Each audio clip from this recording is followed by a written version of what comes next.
we'll start with Rahu. And we have to remember that Rahu represents innovation. He represents desire, ambition. He represents figuring things out, making things work, new things. He's the pioneer. And so whenever Rahu is in the first house, this can make a person self-sufficient. The person wants to do things on their own. And sometimes they can get in trouble trying to do everything on their own because they're trying to develop who they are.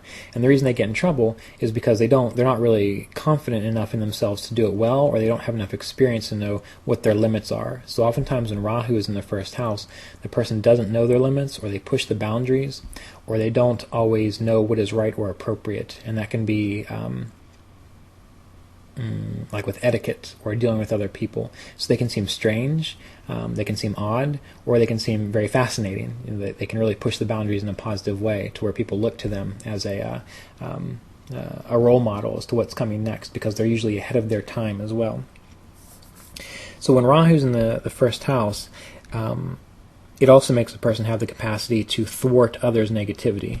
Why? Because Rahu is cunning and he's clever, and he also knows a lot about negativity. So he knows about subterfuge, and he knows how to get around difficulties and problems.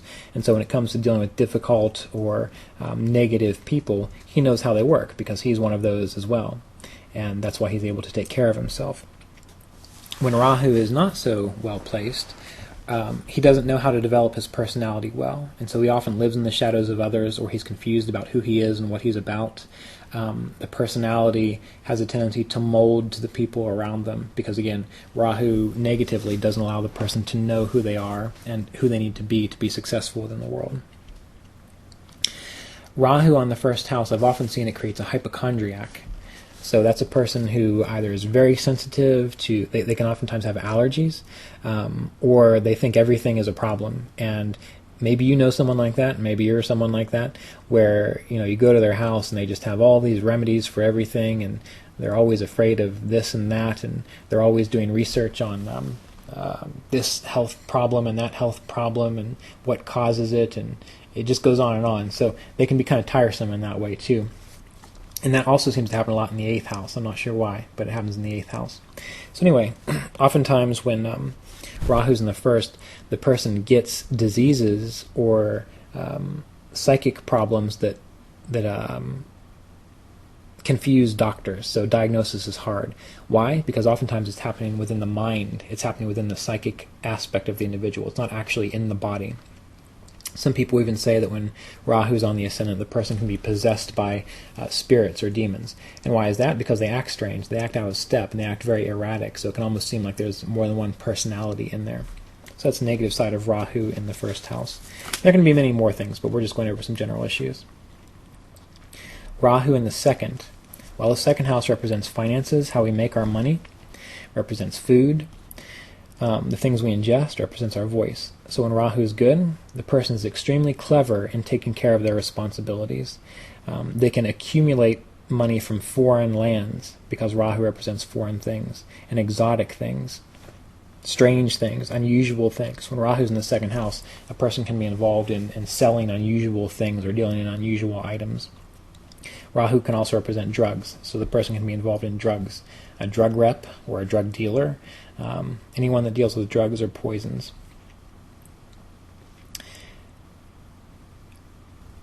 When Rahu is unfavorable in the second house, this can make a person have addictive tendencies. They like to consume and ingest things which are poisonous. They could have bad eating habits. A lot of times I've seen people with,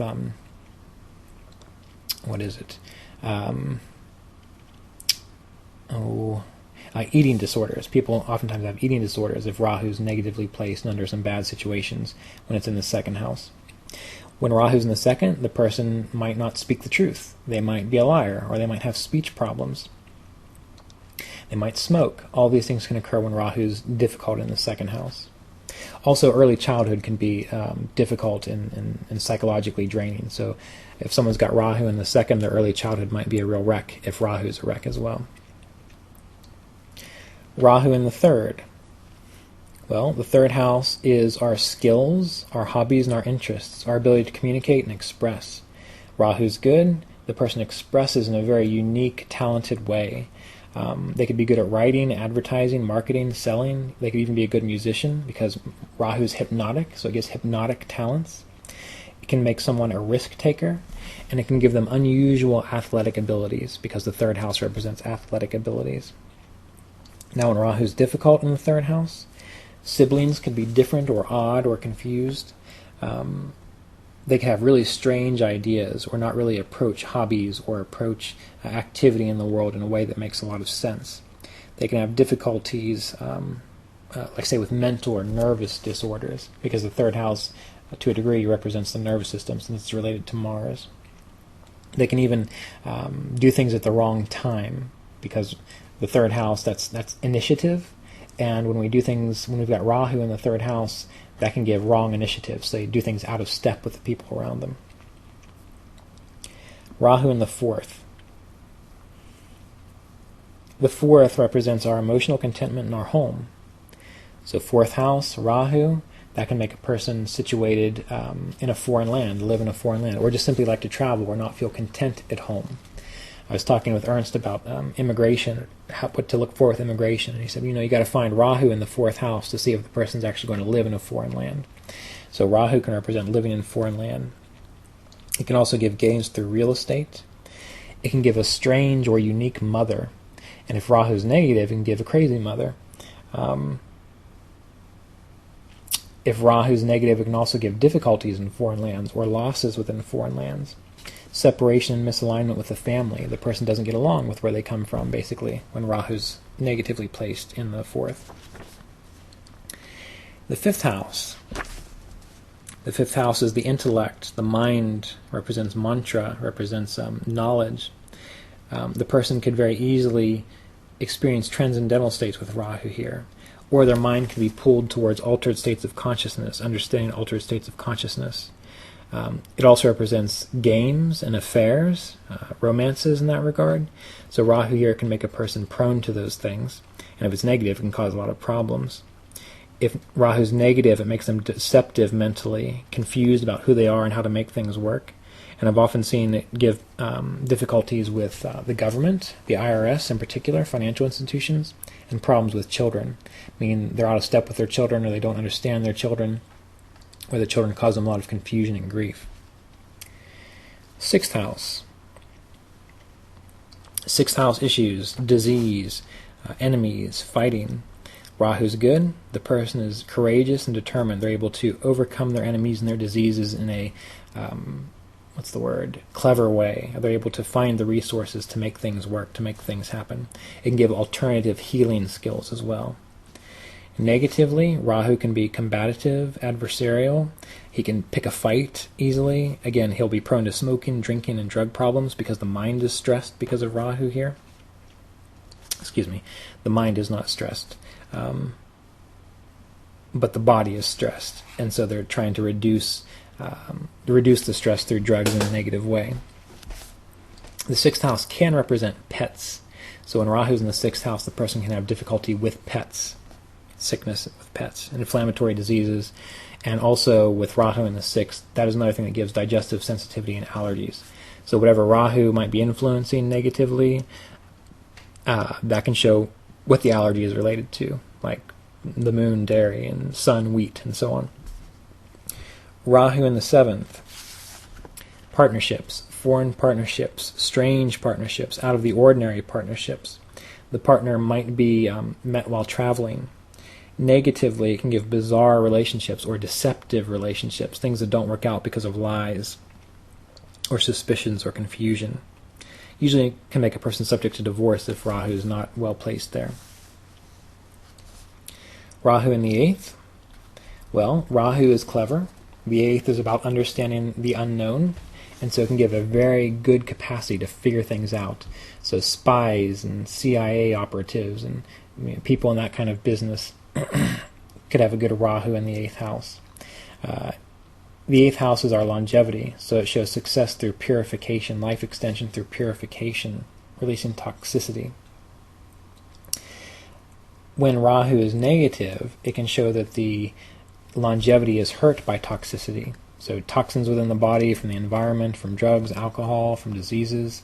It can give difficulties with the sex organs, like surprising, what do they say, like surprising sexual dysfunction or surprising sexual diseases. So why is it surprising? Because the person is confused about what safe sex is about, and so they're like, oh gee, how'd I get that? So again, Rahu in the 8th can cause those issues. Rahu in the 9th. Well, the 9th, that can give some, that makes a person learn from foreign cultures, because the 9th is our culture, and so when Rahu's there, the person is more inclined to learn from foreign cultures versus the culture they came from. They may have a strange father, or their father might not be around as much. They take an unusual approach to their ethics. Now, when Rahu's good, it doesn't mean that they're deceptive. It just means that they're unusual in their ethics. They're unusual in their higher education, or the path they take in higher education, their philosophy. When Rahu's negative, all those things go the other way, which means their philosophies are bizarre, their ethics are bizarre. They might have difficulties. They might misunderstand what they learn from foreign lands. They might have difficulties in foreign lands. Now, when Rahu's in the 9th, it can also give hip problems, liver ailments, and joint dysfunction in the hips. So if you see someone with Rahu negatively placed in the 9th, that's probably pretty safe to say they're going to have difficulty in that area of their body. Rahu in the 10th. The 10th is our career, our purpose, our ability to impact the world. So Rahu in the 10th gives success in foreign endeavors, working with foreigners, gives success in yagyas, makes a person work in a strange trade or an alternative lifestyle. It can make them do secret or confidential work. And typically when Rahu's in the 10th, the career grows over time. I mean, they grow into it as they figure themselves out and as they get more experience, then their career makes sense. So people earlier in life with Rahu in the 10th, they're more confused about their career. They don't know where to go until they get more experience. Now, if Rahu's negative in the 10th, they hardly ever figure out what they're supposed to do, and they are constantly jumping from one thing to the next in regards to career. They also might not feel very successful, again, living in the shadows of others. There can be difficulty with bosses or difficulty with authority figures. They're out of step with them, or they're combative with them. And the 10th, when Rahu's there, that can often gives knee injuries, so problems with the knees. So we need to watch that. Acupuncture usually helps out with that, because Rahu being the snake, Rahu oftentimes is related to acupuncture along with Mars. Rahu in the 11th. The 11th are the things we desire to do, our titles. It's the way we manage our cash flow, the opportunities we have in life.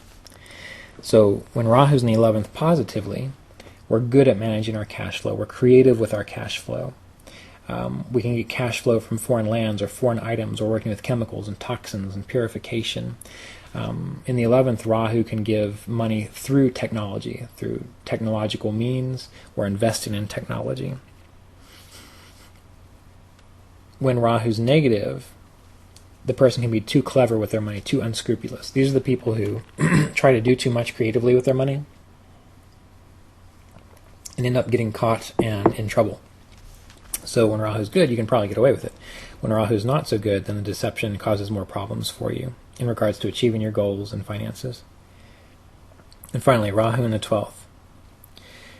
So the 12th is another house of foreign lands and foreign travel. So this can make a person work in foreign lands. The 12th house can represent ashrams, and it can represent houses of healing. So the person might work in an ashram, work in a charitable institution, or work as a healer in that regard. And it makes a person very good at handling difficult situations and difficult people. However, when Rahu's in the 12th, the person typically always manages to succeed and overcome these obstacles and debts and delays.